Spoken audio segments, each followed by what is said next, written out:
What's up everyone, today we're going to be remaking an iconic anime moment with stop motion. We'll be using an action figure and a mix of digital and practical effects. The sequence I've chosen to recreate is Gohan's Super Saiyan 2 awakening at the climax of the Cell saga of Dragon Ball Z.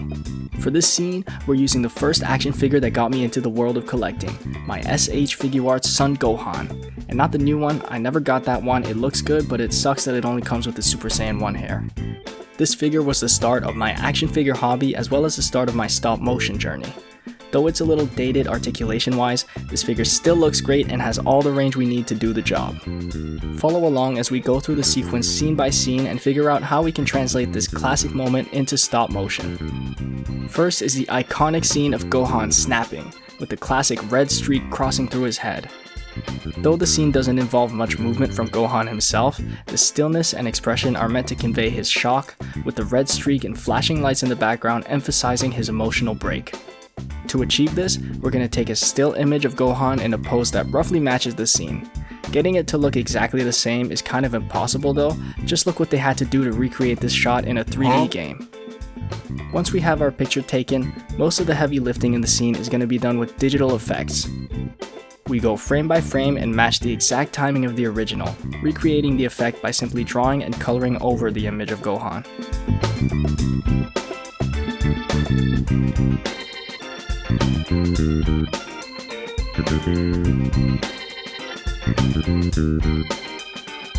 Next, we need to animate his power-up thrust. What?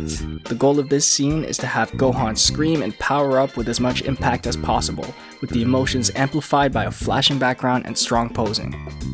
We'll do our best to match the timing from the original, and add a bit of shaking and jittering at the end to convey an incredible amount of energy.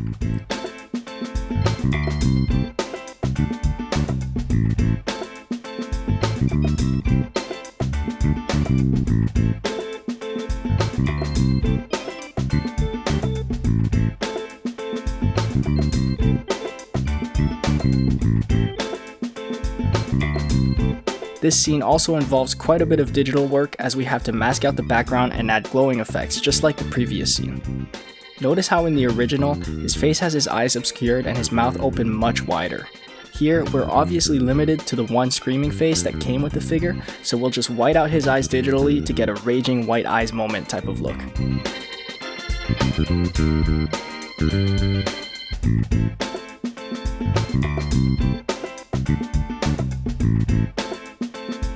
This next scene is a far shot, and the bird's eye view shows us the environmental effects of Gohan's rage overflowing, with the shaking camera and the dust blowing.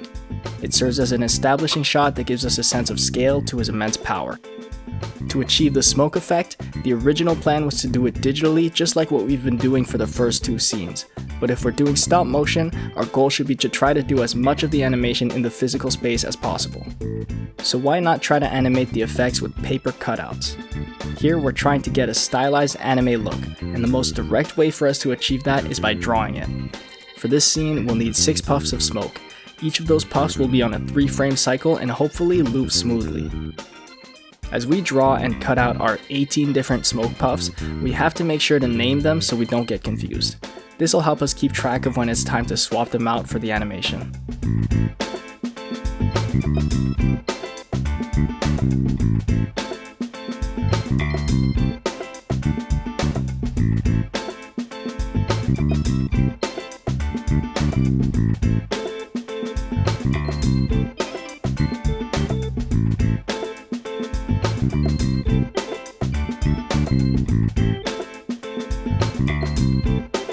Now that the hard work is done, we just have to shoot our 3-frame cycle of smoke. The animation is achieved by swapping out each cutout with the next one, trying our best to place it exactly where the previous one was. We'll take our 3-frame cycled animation and loop it as many times as we need to match the length of the anime clip. You may have noticed that we unfortunately don't have Cell present in the scene. That's because I just don't have a Cell action figure, but since the focus of the sequence is Gohan, I thought we could just omit Cell. Here is the reveal of Gohan in his full Super Saiyan 2 glory, with the spiked up hair, the aura effect, and massive puffs of dust blowing behind him. Continuing our practical effects from the last shot, we can make some cutouts of the rocks at Gohan's feet, and recreate the large puff of smoke behind him by once again doing some hand-drawn smoke animation. This time, this effect is a little more challenging due to its size and complexity. We'll have to be careful to make sure all three of the large smoke drawings look fluid when we switch them out and loop the animation. Here I'm doing my best to keep the movement fluid while keeping track of the many lines and puffs of smoke that move throughout the drawing. It's a challenging undertaking and requires some old school paper animation flipping to approximate the movement. The drawings are far from perfect, but something about drawing our own effects on paper reminds me of how Dragonball Z was also hand animated and hand painted. The paper we're using here is quite thin and has some trouble staying upright for the purpose of our shot. In order to get the paper standing, we tape it to some cardboard that acts as a stand and can proceed with the same technique as the previous scene, switching out the paper for each frame to give us the illusion of movement. In addition to the big puffs of dust, we can reuse some of the smaller puffs from the previous scene to try to get an out-of-focus, close-up foreground effect. We can prop them up so that they're right up close to the camera, which will add some really nice depth to the scene. To complete this shot, we'll digitally add the Super Saiyan aura to match the original.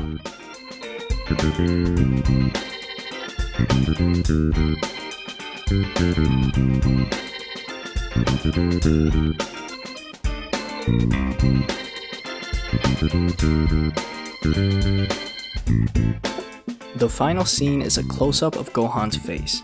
This shot conveys his emotions and relief at letting his power finally flow out. His tears communicate his sadness and reluctance as a warrior, but his expression is determined. Much of this shot is the same as the previous, with the paper cutout smoke effects in the background and the digitally added aura effect. The one detail we need to add is the tears, which we'll draw on digitally. We then finish the scene off with a camera move. Now, let's watch the results and compare it to the original.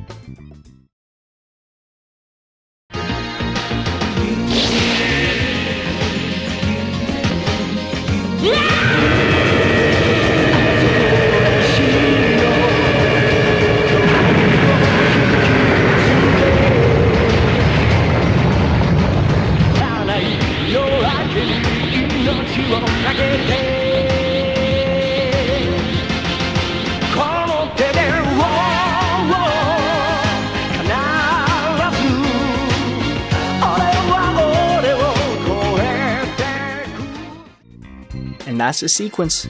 I hope you enjoyed going through the process with me, and I hope this gave you ideas for what you can achieve with the action figures and characters you have. As you saw, it takes a decent amount of work, but the result is so satisfying and gives you a new appreciation for the origins of our favorite characters and moments.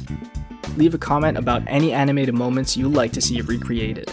I intend to turn this into a series of remaking my favorite anime or cartoon moments in stop motion. The only restriction is what figures I happen to own. Thanks for watching, like the video and subscribe for more.